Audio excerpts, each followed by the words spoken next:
It's pouring rain right now. It just started heavy rain. So we'll see if anybody shows up. I have the fire pit going. That's not really helping. I wonder if you guys can hear the rain through the microphone. Wow.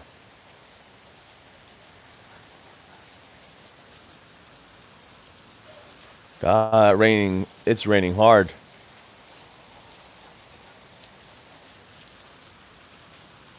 Oh, hello.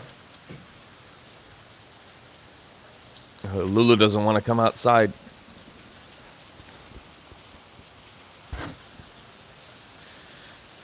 Jeez.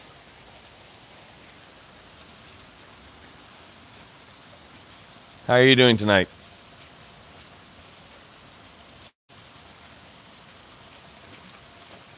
Oh.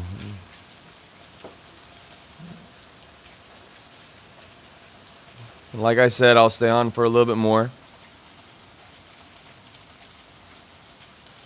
New to gardening. Are you new to gardening, or is that just a cool, catchy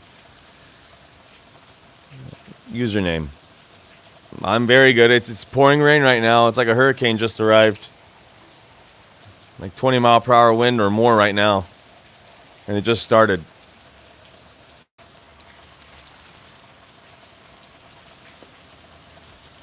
What made you start gardening?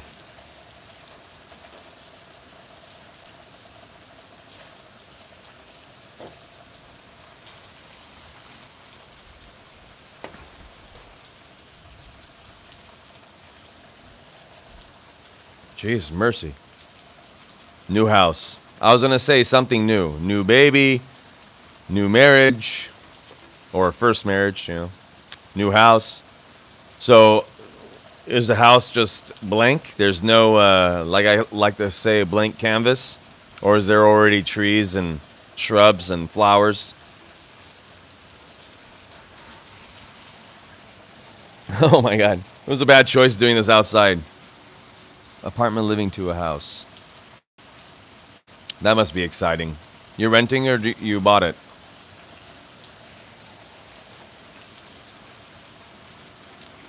So it'll be very interesting, the tips I can tell you right now. Especially if you bought. I'm waiting on that answer. If you bought, I can tell you exactly the mistakes I did when I first bought my house on gardening. And what you should do. Oh my God. Can you hear the rain through the microphone? Just wondering.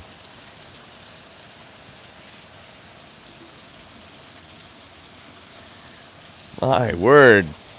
Well, it's not going to be a drought here in California. You can hear the rain. Is it really bad? If so, I'll just go inside. I just like sitting outside and reading my Kindle. But if it's really bad, let me know.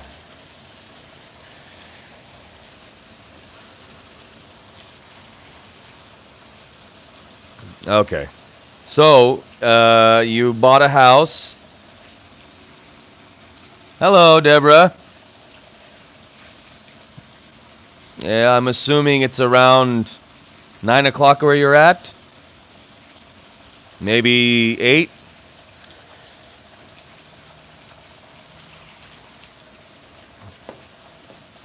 Seven. Oh, you're not. Oh, that must be. Then you're in the mid range of Canada.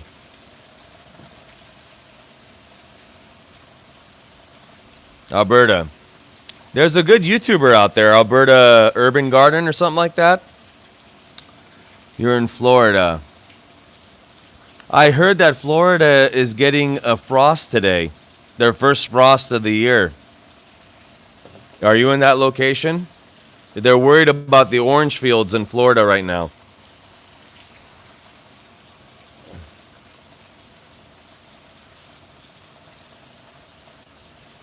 And Deborah, I'm assuming it's still snow?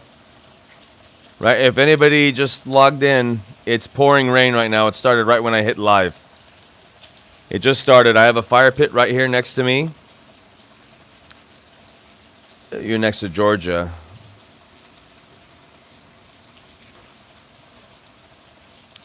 But you didn't get a frost? New to gardening, you didn't get a frost yesterday? was in the 40s. That's not bad. It must have been another location. It was going to be their first frost, and it was all over the citrus. Snow. What zone do you live in, new to gardening? And Deborah, you live in what, around zone 4, zone 4B, or 5A?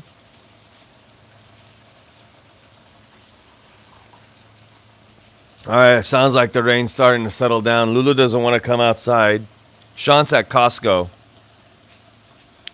9B. Yeah, that's normal. Then the lower end next to Key West and all that is the 10s and the touching 11A.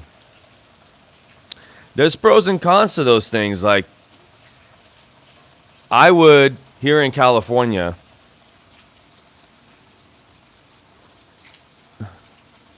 $34 in Houston. My God. And what was it, the average? Has it been 40s and all of a sudden the 34 hit? But like I was saying with, not sure my zone I am. You're probably 4B, Deborah, 4B or 5A. 5A is Chicago. So if you're north of that, you're about 4B. The lowest you'll get is negative 25. So very quickly again, I could never live in like Caribbean area because unless there's a certain variety that I don't know about, they've never tasted negative 40. Okay, you're 4A. You're 4A, 3B. And if you want a fig, to grow a fig, the only fig that can take that temperature, and they found the first variety, it was 30 miles from me, from my location. It's called Desert King. Desert King. They found this random variety outside of Yosemite that can go to zone 3 or zone 4. So it can take feet and feet of snow, a few feet of snow. Well, if you just got here, the hurricane just passed, so I'm glad my fire pit's still on. Desert King. Look it up. You could look it up now, I guess, if you're on your laptop. Desert King can take really cold weather. And if it can't in your area, that's the only one that's going to fruit because you need that. You need the heat for figs. Like here in California, you need the heat. So Desert King produces twice a year here in California on your phone. Okay, well, just write it down. Oh, Sean, oh, that's my wife. Hi, Nancy. Hopefully he's with you. Sean's in Costco right now. Right now in Costco, they have all these cheap fruit trees. The reason why they're cheap, if you ever go to Costco, I'm assuming a lot of you are ramped up and ready to get the spring going. Here in California, we already hit that spring. That's not a good thing, in my opinion. They didn't go dormant that early. Yes, that's true. The Desert King is a San Pedro type. Costco, the fruit trees, the reason why they're cheap, like $15 for a huge tree or $30 for a humongous caliper, like the 4-inch base, is because they're no-name varieties. They're unpatentable varieties or not desirable varieties. So you're not gonna, if you do, get it, but you're not gonna find a Honey Crisp. You're not gonna find a Royal Apricot. You're not. Just started pepper seedlings today and basil. Deborah says hi, Nancy. What? So you started basil indoors? What part of the country you live in? I'm assuming you started it indoors. But like I said, Costco, the reason why they're cheaper, you're not going to find those Honey Crisp, Granny Smith. You're going to find run-of-the-mill varieties. That's why they're cheaper. They're not bad. Fruit's fruit. I'll eat fruit. Okay, so did you buy your house new to gardening, or are you renting? I think you said buy. My Nancy says hi, Deborah.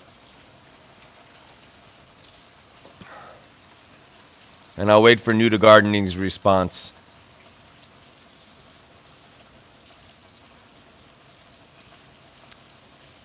Okay, you bought. How long have you been watching my channel? Just curious, so if you don't know a lot about my channel, I'm going to give you a quick rundown of what exactly you need to do. You could see the post. I didn't know you guys can see each other's posts. This is my second time doing live. I don't know. Can you guys see each other? So right now, Deborah, you saw New to Gardening saying last summer. Oh, well, God, now, and you guys didn't say nothing. You guys are making me lose my voice. Oh, you did? Well, okay, yeah, you did, recently. Okay. So you bought the first thing. Oh, this is people should buy a cheap fig tree that can graft better varieties onto. Yeah, exactly. That's what I'm doing with my cherimoya. I'll get back to what I was just talking about before I forget with the cherimoya. I tried old Bumpo. 34 degrees, 36 degrees, it was hurting. I tried 30 Chaffee that can take frost. No matter what I did, it hit 32, 30, gone. But the rootstock is still growing. So I'm going to allow the cherimoya to grow. It's about 5 feet tall right now. And then I'm going to find varieties and graft to it. But don't, just because a plant died, don't take it back to refund or don't throw it away. If the rootstock survives, let it go. That's telling you that rootstock is, and it might produce good fruit. I don't think so, but it might. So the first thing you need to do if you buy your first home, thankfully I did it, take pictures. Take pictures. A lot of them. Especially if you have kids. Because 5 years go by and you could tell, and it'll be a gorgeous garden and they're like, wow, that's amazing. And they have no idea how your garden started. I'm so thankful I took video and pictures when I first started. Second thing, and this is what I kind of dragged on, unfortunately. I did a good layer, but I should have done thicker. Just call your local wood chip mulching company, like the people that cut down trees. Tell them they might charge you $50 to $100, but they'll give you a whole truckload of wood chips and lay about 16 inches of wood chips on top of your soil, wherever you're going to do a garden. Just lay 16 inches and inoculate it with sugar, molasses, things that mushrooms would want to eat. And I'm assuming some of you saw that recent video I made, or my last video I made with a mushroom. Normally I get mushrooms the size of button mushrooms. This was 4.5 inches big. And the only reason why, it was the molasses and sugar that I was adding into and fish and seaweed, but it's the sugar. I'm really going to push hard to work on my soil health this year.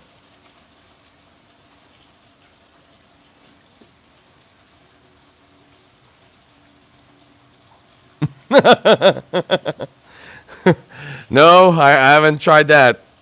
But I was going to buy elephant poop today. We have our local zoo here. You could buy lion or elephant poop. I was going to make a video on that one. And, you know, I heard, to be serious, I heard about that. But, you know, I heard that, let's say like dog poop. I heard dog poop is not essential at all to your garden. At all. Like, it's not beneficial at all. And I haven't seen reports, and I read a lot about this stuff, you guys. That's all this Amazon Kindle, that's all that's on here is gardening. That's all I do all day long. Well, not all day long, but enough. But I don't know if, but making a YouTube video on putting feces, I'll probably get demonetized. No. Did I say lions? I'm sorry. Elephant. There was elephant and lion. You are correct. And I was going to get to that. If you're going to go to the zoo, they call it zoo poo. Zoo poo. You'll find them at local, if you have a garden, you'll find them to anything that eats only meat or bones or bone marrow. You do not want, what part of the country are you in? I'm in California. Central California. You don't want to put any meat-eating animals' poop into your garden.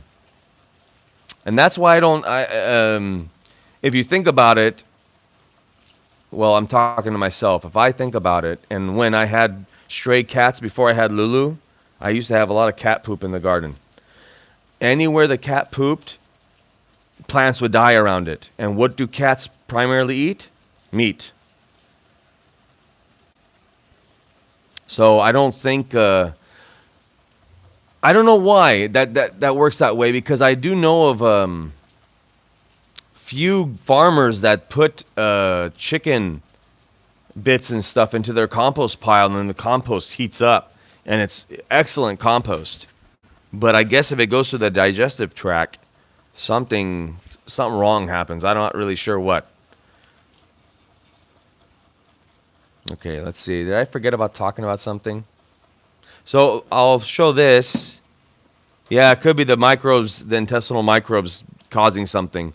Because it's really, if you think about it, a battlefield in that soil.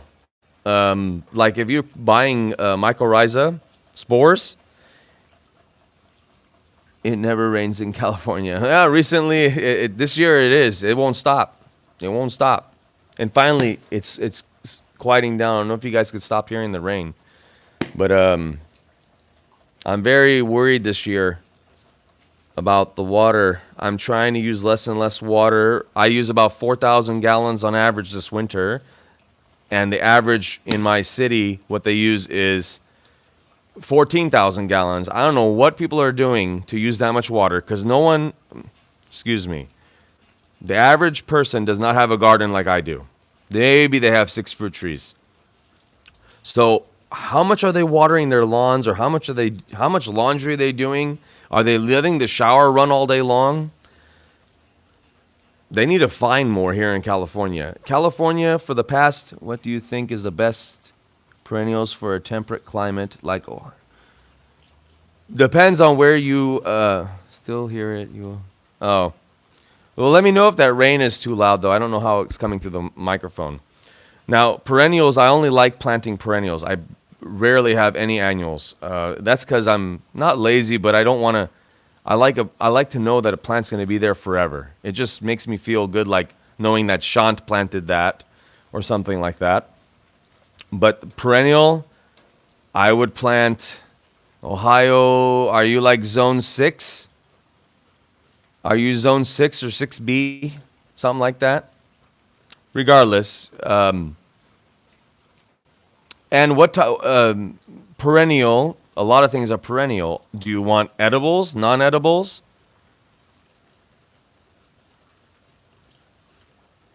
Because non-edibles are very important as well. A lot of insects like living in those things. 6, I think. Yeah, it should be around 6. I would plant lavender wherever it's dry. If it's not dry, add a lot of sand. I would plant yarrow. If you don't already have it, there's a lot of non. What did that mean? Non. N-O-N, non. I didn't catch it really. I would plant anything has a deep root system like echinacea. And you want, my saying is, people usually give me a plant, like someone gave me a little pot of succulents here, right here. You see this? Now, if they knew me, they know I don't really care so much about this stuff. Edibles. Okay, I'll tell you more about the edibles. But right here, if I can't eat it, like he just mentioned, or I'm sorry, he or she, I'm not too sure, I didn't see the name. If I can't eat it, I don't like to grow it. Or if there has to be some kind of benefit to it. So, echinacea. You want surefire things? You should teach people in your town how to garden. I keep my drought-resistant plants together. Pawpaw. The thing about pawpaws, I always wanted to plant them. I had a friend in Missouri. He always talked about pawpaws. I didn't really know what it was. When I was in Fort Leonard Wood, Missouri, when I was in basic training, you have to have 2. And he told me about pawpaw. I told him about cherimoya. I knew about cherimoya. He goes, oh, that sounds like pawpaw. He would tell me that pawpaws take like 10, 15, 20 years to produce fruit. I don't know if that's true. It might be. But I'm not waiting that long. And then imagine if it died, or if Lulu bit the tree in half, or something ran into it and broke it. Oh my God! Is it true pawpaws take a long time to grow? San Diego. So you're a Cherimoya. What part of San Diego though? Inland or on the coast?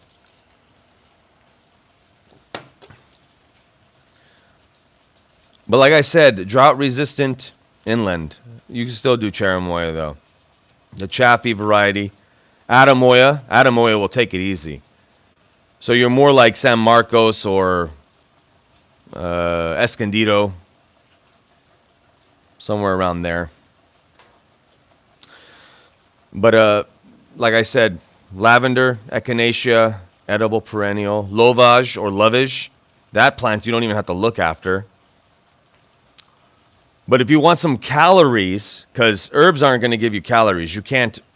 If you only eat herbs, what is pawpaw? Looks like a kidney bean, a big kidney bean, a big one, about the size of what I'm making right now on my face.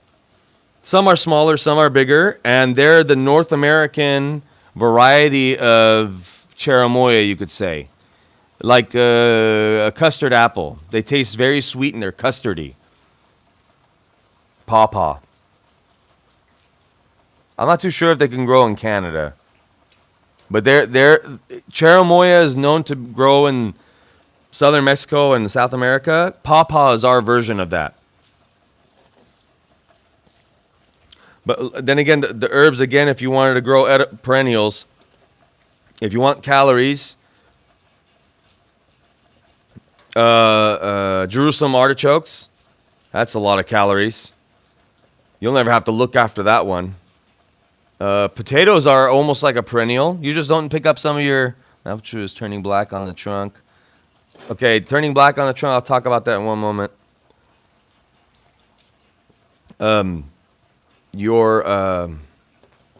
Oh shoot, perennial.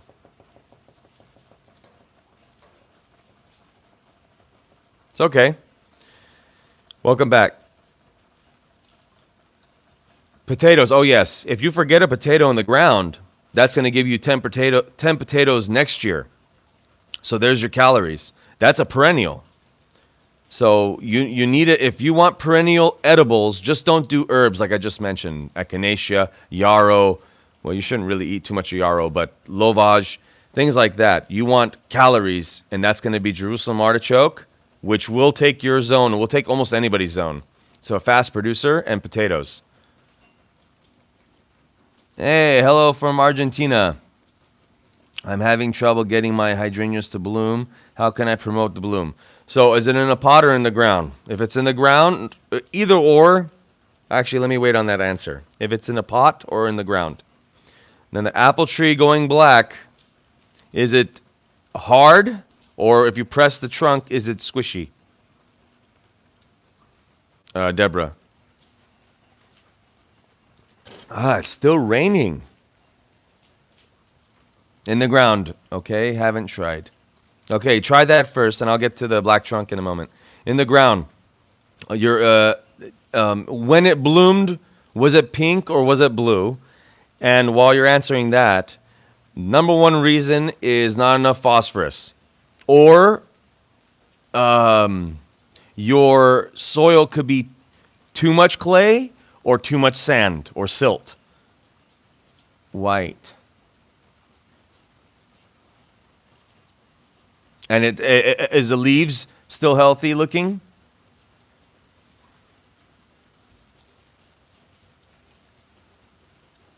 Or are they yellowing and do they have black spots? They're healthy. Okay, that's good. So you have good drainage then. So the number one thing that you're missing is your phosphorus. Your NPK, your middle number. Whatever fertilizer, are you using a fertilizer? Foliar feed, by the way, with hydrangea. They have a very weak root system. You foliar feed. If you don't know what foliar feed is, you just, I'm not insulting your intelligence, but you just spray the leaves with a fertilizer instead of the ground. So you answered no. Was that no in regards you don't fertilize it?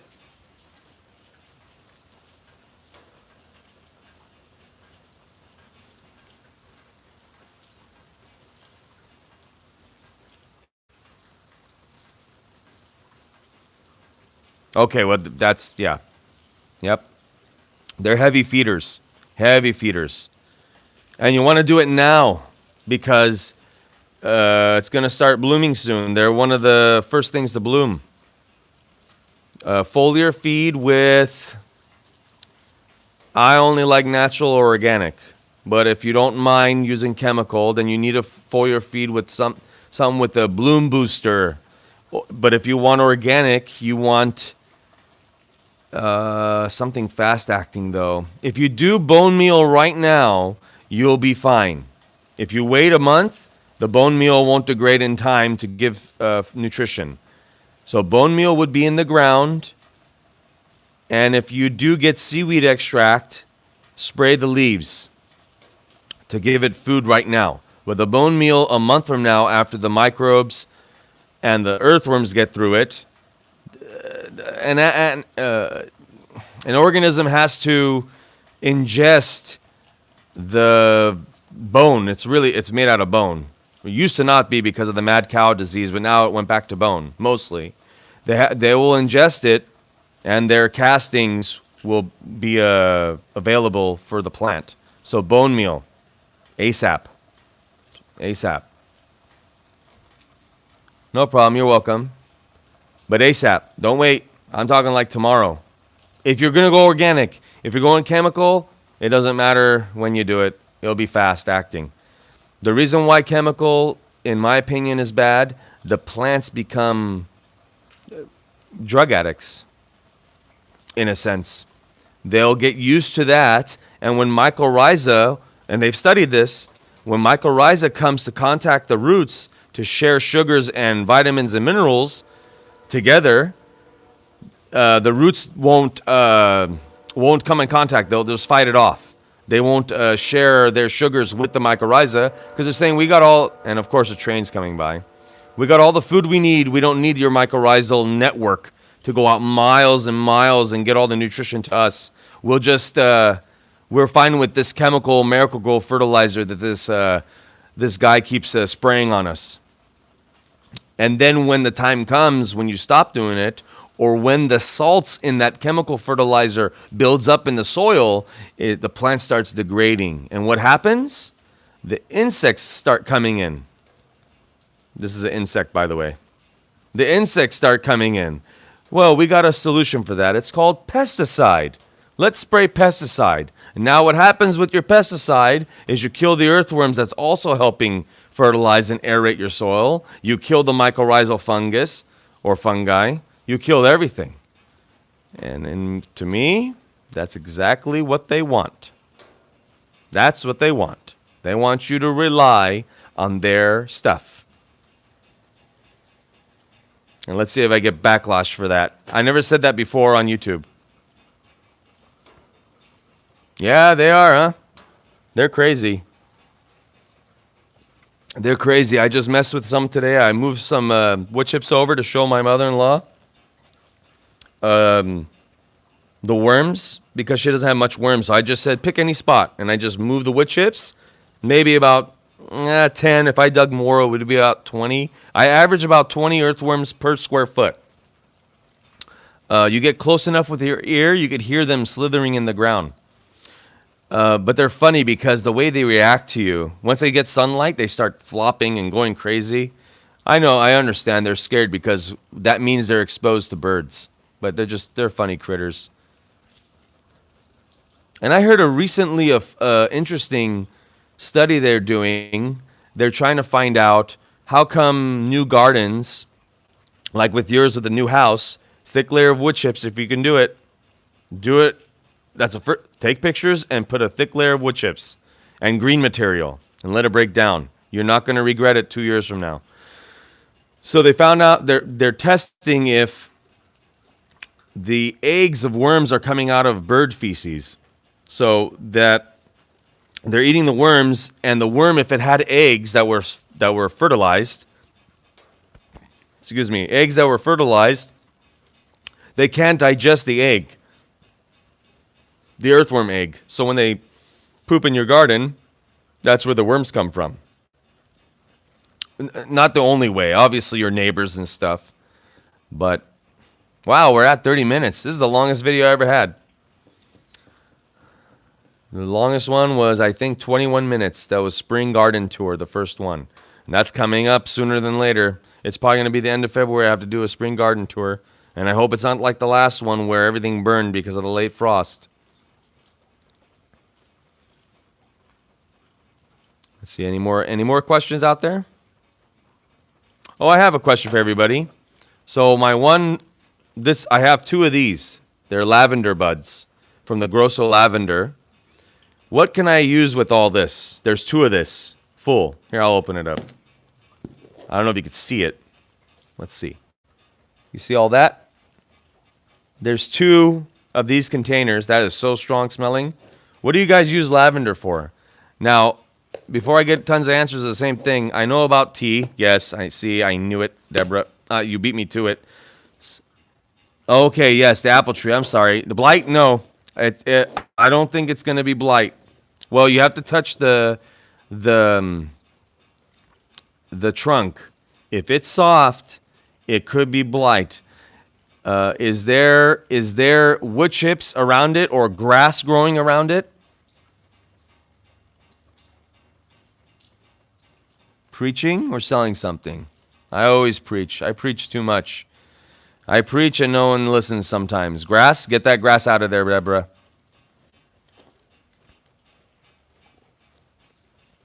The faster you... goodbye. The faster you do it, the better, Deborah, because you're going to cut down on the... You're going to cut down on the... What are you laughing at? Did I say something funny?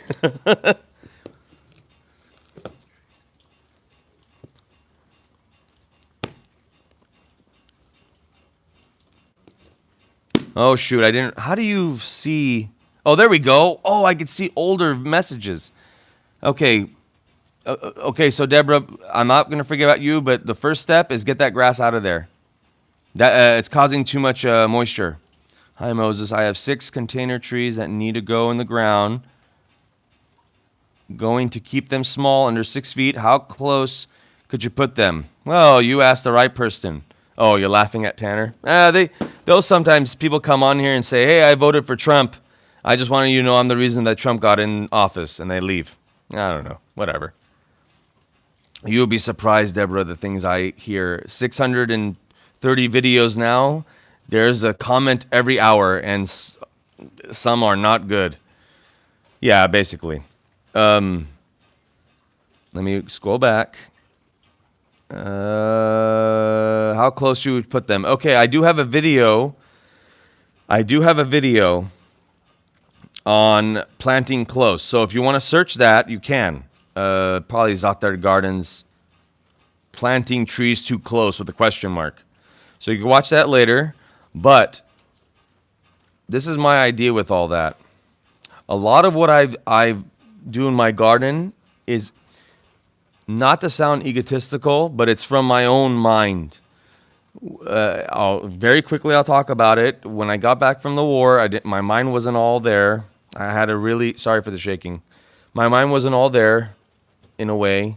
So I used to go to Yosemite, which is not far from here, and clear my mind. And I would always ask, how in the world is this the most beautiful place in the world, except for all these fires, and no one takes care of it? The biggest trees in the world, everything, the best soil.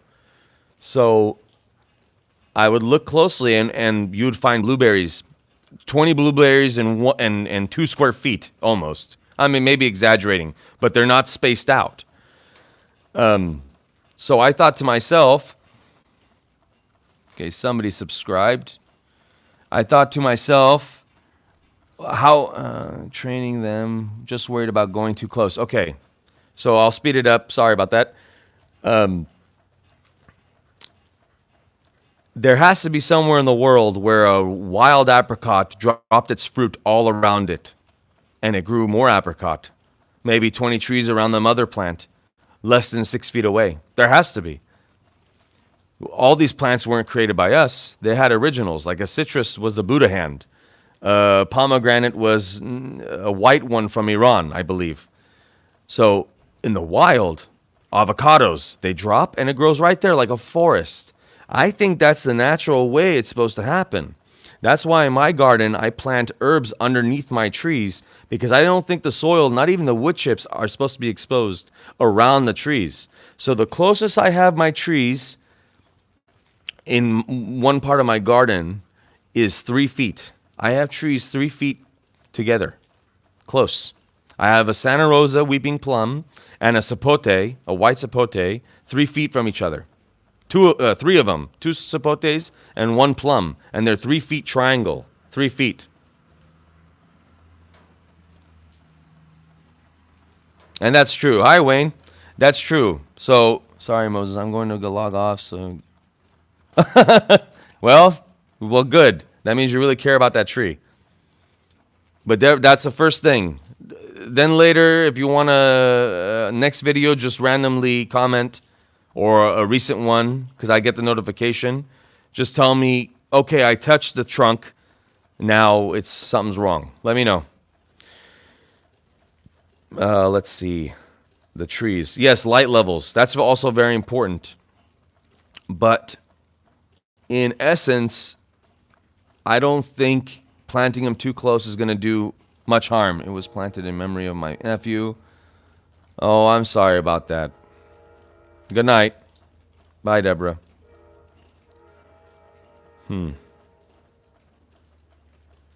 If light is not an issue, I'd plant them as close as you want.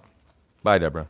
I'll plant them as close as you want. You don't want to be too far away from each other. It really doesn't matter. But pruning, like I said, your pruning is the most important. Yes, I think so too. In the wild, they would probably get coiled. Yes, exactly.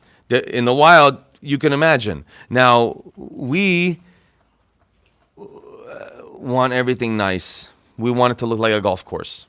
Maybe not everybody. For the sake of argument, you don't want your backyard maybe to look like a jungle. You know, you want to be able to see through it a little bit. It'll be a pruning nightmare. But what trees did you buy? I'm assuming they're fruit trees. Please tell me they're fruit trees. I think it's almost a waste of time planting any other type of tree. Your summer pruning, by the way, is your most important, not your winter pruning. The books won't really tell you that. 2 apples, 2 citrus, and a persimmon.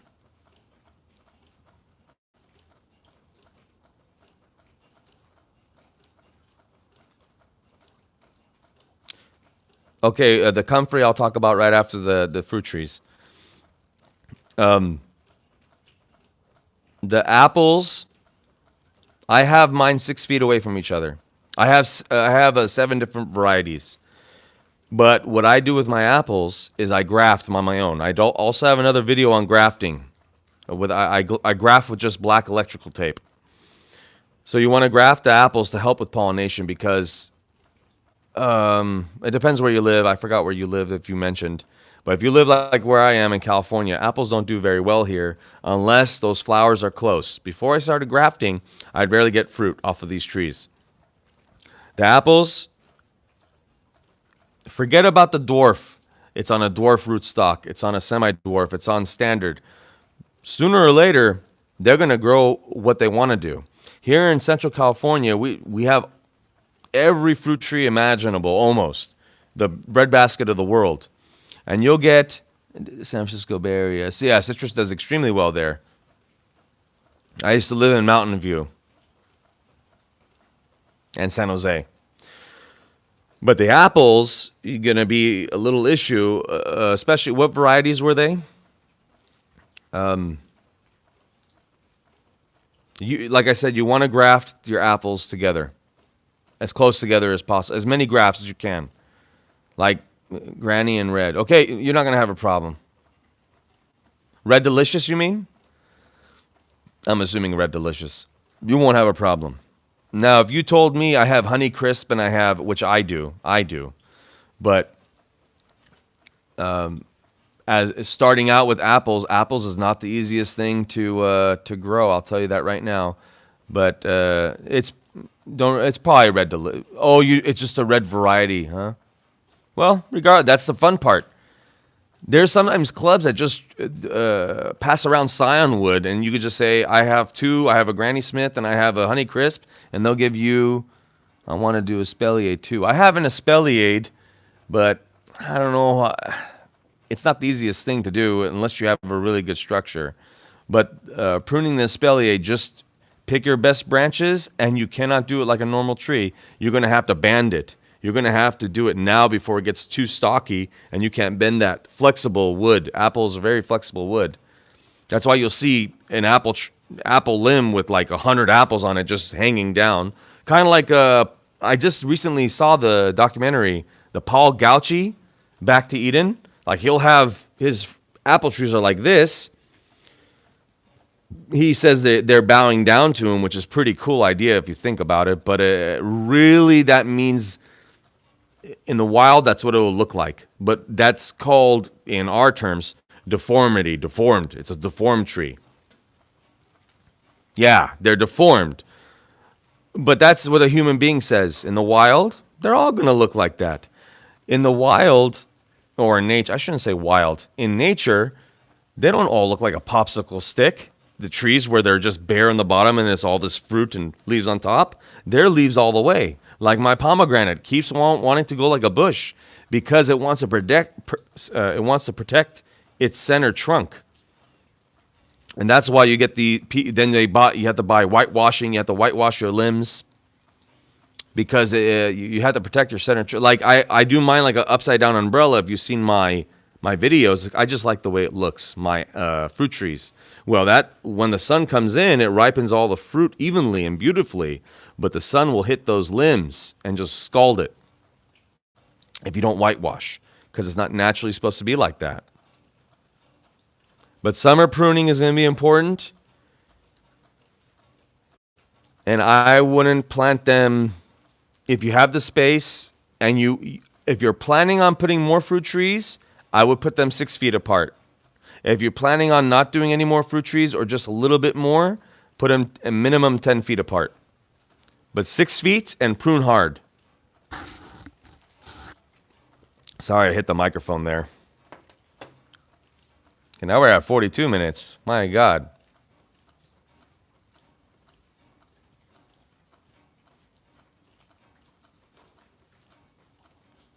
Okay, hold on one moment. I saw the leaf miner. One moment. Damn, just pruned the pomegranate, did the opposite. What did you do with the pomegranate? You did the...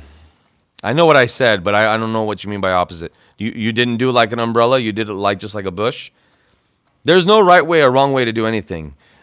Gardening is like a painter, endless canvas. You're never going to be able to sign your name because it's never going to end. The painting is going to keep going. It's going to keep going and going and going. You're never going to be finished. One wrong cut, and it'll regrow. You can cut your pomegranate all the way to the ground, and it's going to come right back up. Okay, now let's see that other comment. One moment. Citrus together. Okay. I have 2 citrus from from Oklahoma. I'll read that was a long comment. I'll read it right now. I have 2 citrus, and they're about 6 feet apart, 7 feet apart. I have more citrus than just 2, but they're 6 feet apart. You're having leaf miner issue.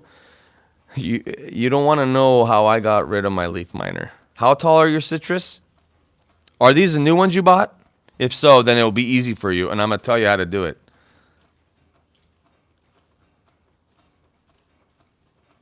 No, that's what I did. That's how I started making my pomegranate to look like a tree. Hello, Austin. I started doing that to make my pomegranate look like a tree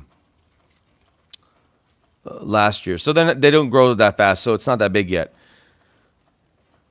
So I chose 4 or 5. They're taller than 10 feet tall, those citrus. Okay, let's see. One moment. Love your channel. This is from Elijah Minson. Love your channel. Watching from Oklahoma. We are different zones, but your advice and good spirit are helpful. Keep this channel going, please. Will do. Oh, no, you're lucky. All under 6. Okay. You want to know how I got rid of my leaf miners? Now, I may have to do it every year, but I got rid of them. I tell customers this, or long ago when I had customers, but friends, I used to, keep the avocado is the only one I'm going to allow to grow tall in my garden because you have to have more avocados. And when the avocados give fruit, they start bending down anyways, so I get the fruit easier. I don't want to use a ladder when I'm in my garden. The leaf miners, how I got rid of mine is I went through with a needle. I turn over the leaf and I follow the trail. You'll see the little worm underneath the little skin of the leaf, and I scratch the worm out of the leaf. One by one, by 100, by 1,000. I got rid of all of them. Now, so that's if you want to do that. I did it and I got rid of it for that year. If I said thousands, I should say like 1,000. It was probably like 800 times I did that. I did it every day about 30 or 40 times over a course of months, and I got rid of all of them because they kept on happening. They kept on laying eggs. It just kept on happening.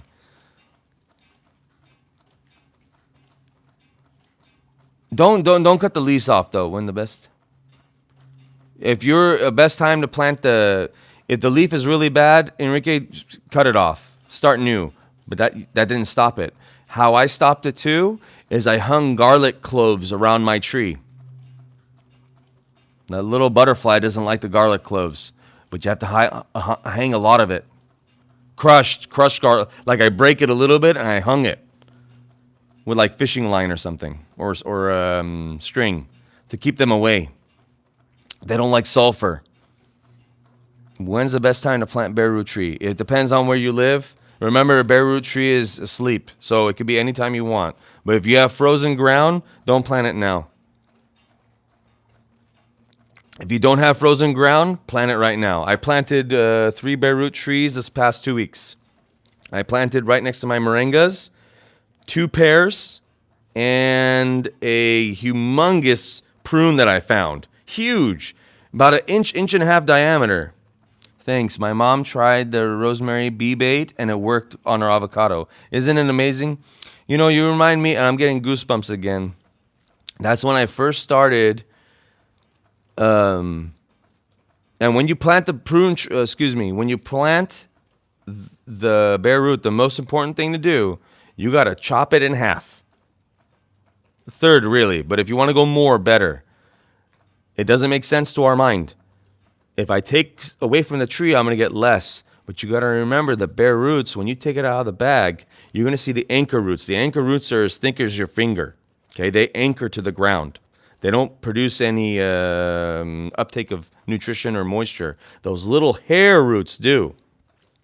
So, what was I getting at? One moment. You're going to notice out of a bag, they're all cut. You're welcome, Lisa. They're all cut. So, you can imagine the root system was like this for this bare root apricot that you're trying to plant. They cut it down to this big. But they didn't really cut down the tree for you. They keep it big so you can buy it. It's a marketing scheme. They really should cut it for you. But they keep it big because, it's a big tree. Let me take it home. You plant it. You probably have to put it in water for a while to hydrate the roots again. And then you plant it. A while is 2 to 12 hours. Most 24 if that's the end of the bare root season. They've been in the bag for a while. 24 hours. You plant it and only 2 or 3 inches of growth happens. That's because its huge root system to provide for that big tree that you bought became like this. So you have to reduce the tree to the same. I just got a text message, so my shunt's going to be probably in this video right now. They're coming in right now. Okay, let me look through the thing. Dave Wilson nursery videos show that pruning technique. Oh, which one? The open? Tom Spellman is amazing, by the way. Tom Spellman, Dave Wilson. Most of my trees are Dave Wilson, by the way. They're not far from here. They're about 40 miles. I should go visit for a YouTube video. Yeah, cut the tree in half, or they cut the tree. I don't want to bring up my knee. I'll hurt my back or something. Picking up my knee like that from sitting. They'll put their knee to the tree. They put their knee to the tree and they cut right there. Now, how many gardeners or new gardeners will want to do that? Not many.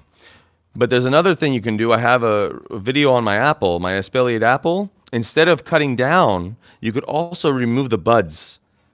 Like you know where the buds are, obviously. Just remove half of them, and you don't need to prune as much. It will grow. So if you don't want to lose the height, yeah, many people are going to be scared of cutting it at the knee. But that's where most of my trees were started. I cut them right at the knee. So the reason for that is, let's say I cut it 6 feet high, my height. Okay, what's going to happen? The fruit's going to be way up here. So if you cut it down here, the fruit will be at my head or at my arm's reach. You don't want a ladder.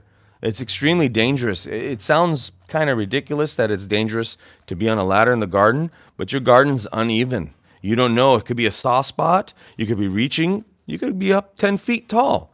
You could be reaching and you could fall, hit your head on a rock, or hit your back on a rock or something, or just fall regardless. You know, can you imagine 90-year-old person just still wants a garden 10 feet high and they fall? It's too dangerous. Not for just a little piece of fruit that by the time you find out you went up all that way to pick that fruit off that 15-foot tree, you bring it all the way down and the other half is eaten by birds. Anything above 10 feet tall is really bird food.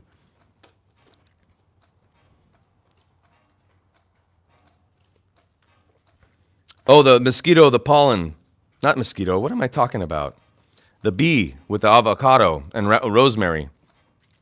That gave me goosebumps. When there's Lulu barking. My son's home. But yet she doesn't want to come outside.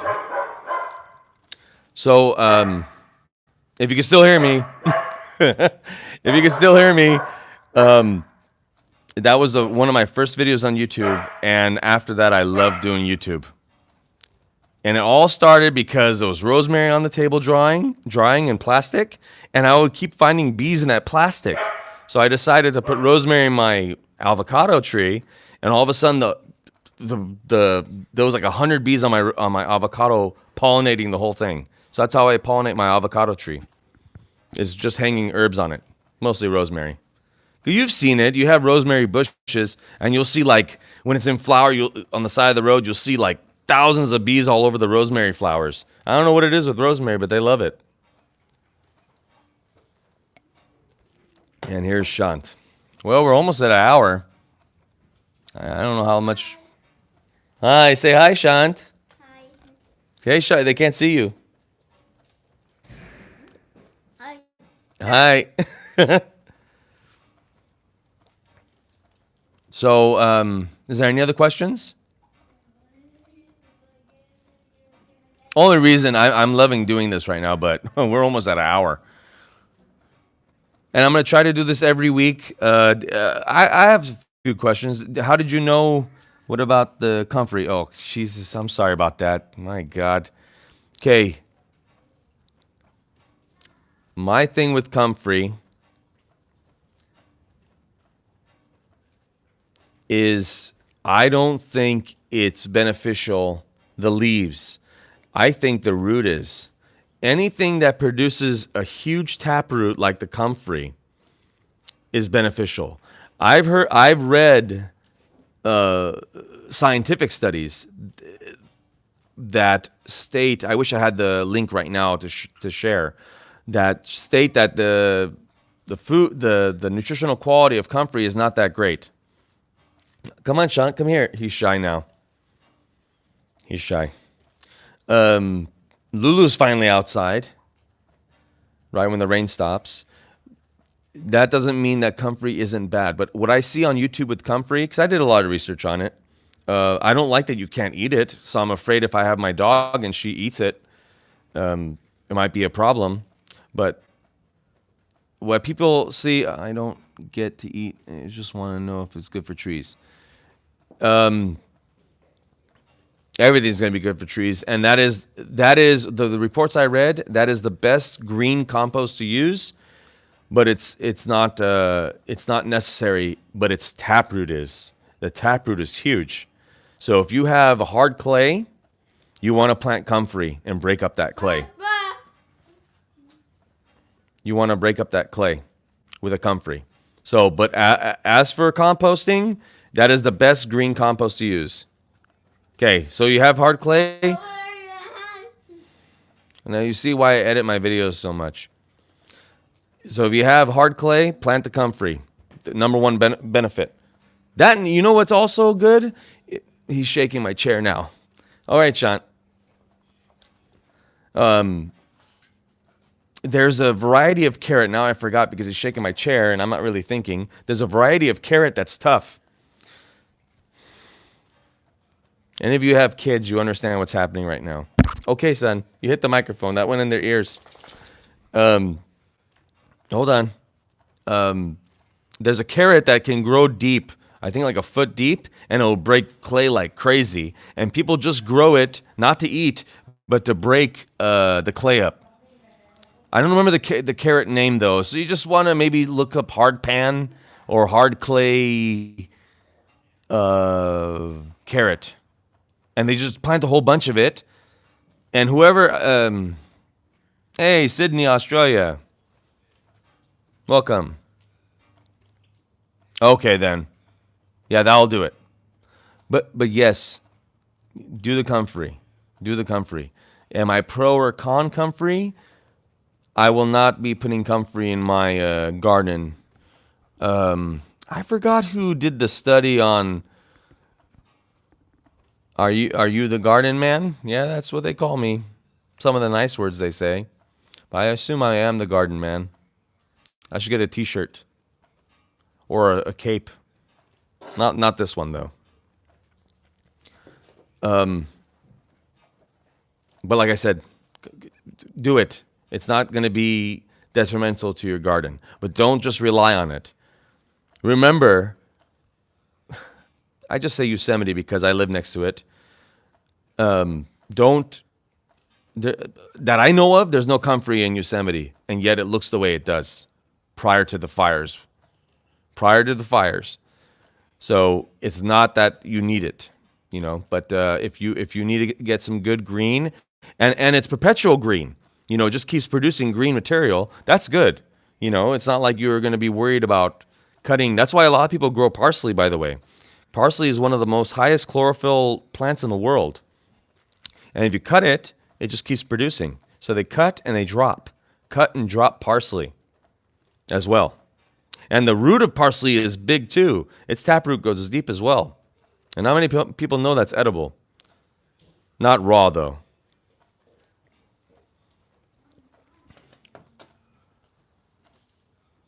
If you love parsley, you need to try tabbouleh then. Or tabbouleh. Taboulleh.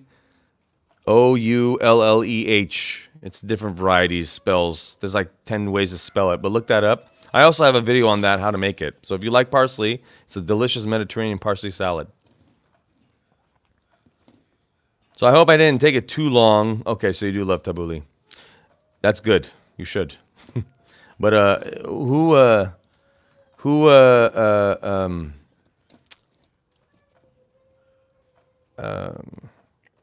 oh shoot. You mentioned tabbouleh and I got hungry. I love tabbouleh. Whatever. Oh yeah. What else can I use for lavender that I made instead of just tea?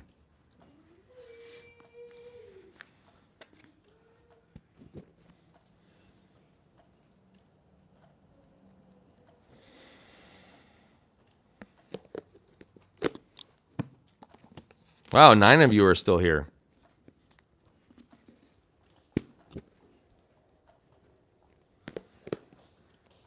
Any other questions or questions that I missed? Let me scroll. Great advice. That's great. Garden man, spread.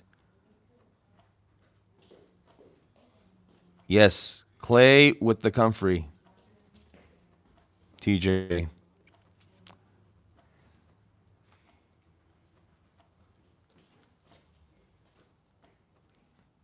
Any other questions? Let's see.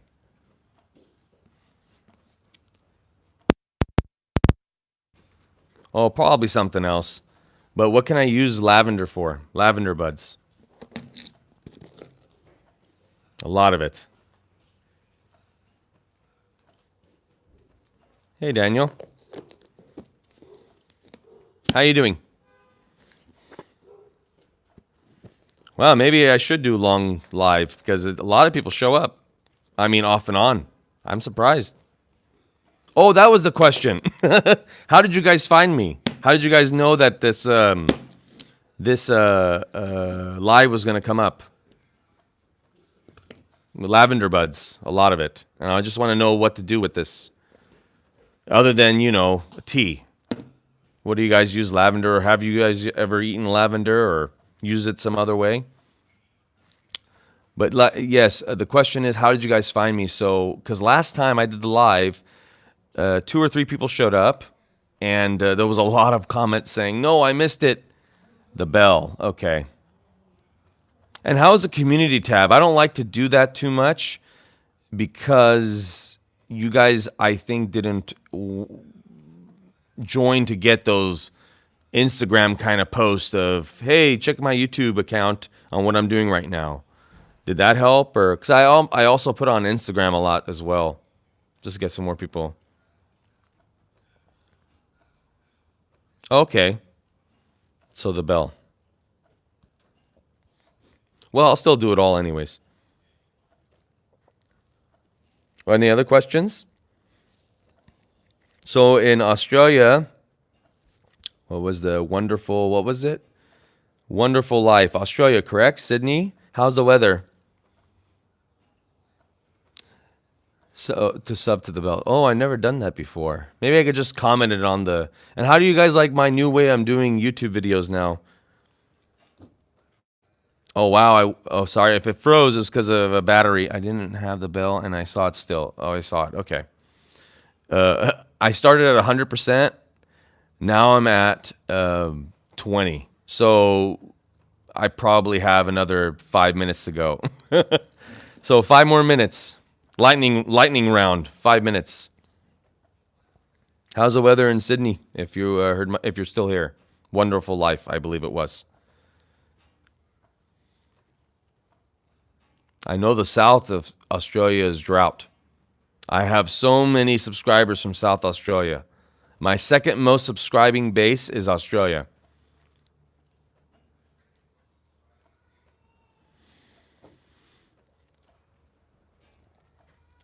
And like I said, I'll stay on for another probably 4 minutes here. We'll cut it off at like 68-minute mark. And I'll try to do this every week if you guys like this. And also, are you guys liking how I'm doing the YouTube videos where there's some sound effects? How's Shant? Shant was bothering me, and I think his mommy yelled at him. But he's here. He probably won't come back because he's shy. I have 3 seedlings of Australian finger lime. Looks really cool. Yeah, the finger lime is going to just taste just like a lime, but caviar-looking pulps. Just really sour, actually. You know what? It doesn't taste just like a lime. It's going to be more on the tart side. Lime is more sweet and tart.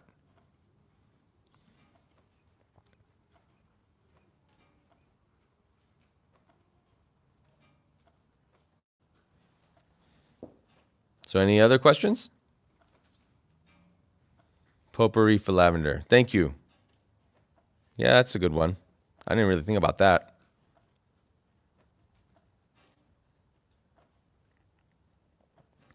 So like I said, I'm going to try to do live every week, once a week.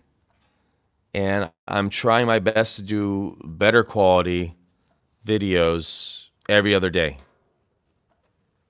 or 3 to 4 times a week. I'm using Bluetooth microphone or this corded microphone. I'm watching how I'm videotaping. If I shake too much, I just redo the whole thing or just that segment, cut it out. Because I want to be a little bit more open with you guys on how things are going.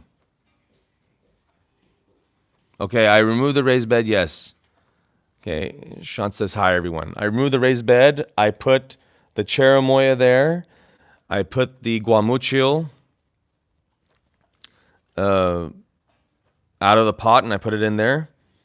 And I'm going to make it my annual bed. So I have kale. I have 12 kale and 12 sugar snap peas. No, I didn't sell the house. A lot of the houses that people are trying to sell, they don't even take care of them. I take care of mine. I took care of my garden. I'm not going to go to somebody else's nightmare of a house that they didn't take care of. No, I'm still at the old house. I'm in the patio right now, and we're considering just building out this patio. That's good. No, you should try making kimchi, Enrique, if you haven't done that yet. But juicing as well. That's really good.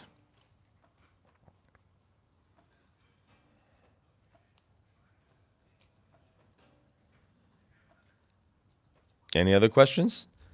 Sorry that I mean, it's been an hour. I'm trying to figure out what else.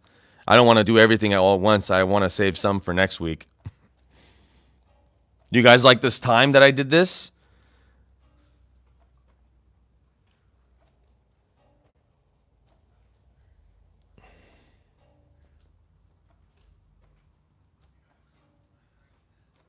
Too many seed packets this year. Seed packets. Oh, you mean you bought too many? So this time is good. 6 p.m., 6:30.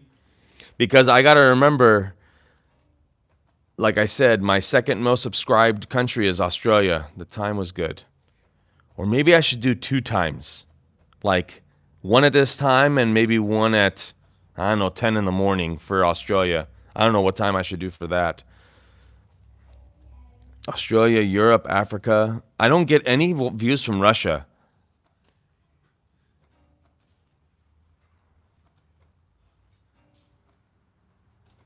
Oh, good. Okay, if you... Hi, Assyrian Dishes from Canada. There you go. I saw your recent post of all the snow. With your overripe banana smile or something like that. Let's see. The time was good. I bought too many fig cuttings. Okay, so if you bought too many fig cuttings, I'm assuming you're not going to just throw them away. One, either give them away or put them in the ground. Because if you did a cutting, it's not that it's... You never know. You need to do 10 cuttings and maybe you'll get 1.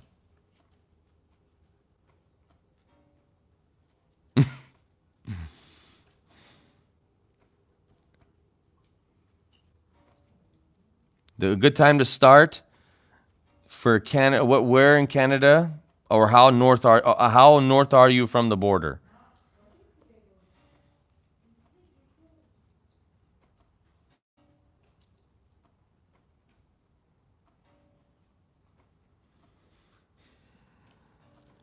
Toronto. That's not too bad. In the ground, if you do this in a pot, like I mentioned before, Desert King Fig is the only one. The original one was found not too far from me. Desert King Fig are the only variety that can grow in the ground, and if not in the pot, in the pot, and if not in the ground in your location. But the best time for you to grow, you're around 4B. You're going to be at end of March, end of April. Now, starting seeds inside, that's going to be beginning March. You need to start your seeds.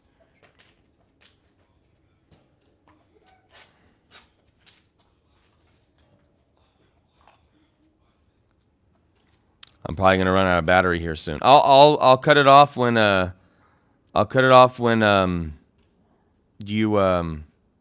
when I see a 10%. Parsley can grow in the snow. Tomatoes is only going to be for you June. Cucumbers June, July. I used to do microgreens. The reason why I don't, there's Shant. The reason why I don't is it takes too much seeds. Shantik. I think to me, microgreens is kind of like a waste of seeds. but it's more beneficial and more nutritious to eat.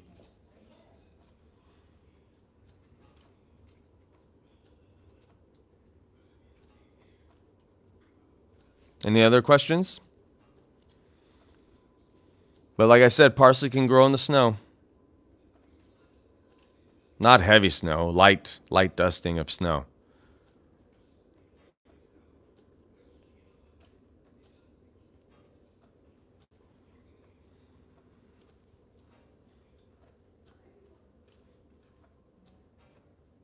All right, everybody. So we'll do this again. If it went well, let me know. Happy gardening, everyone. Bye. And I'll wait for a few buys. I don't want to be rude and just step out.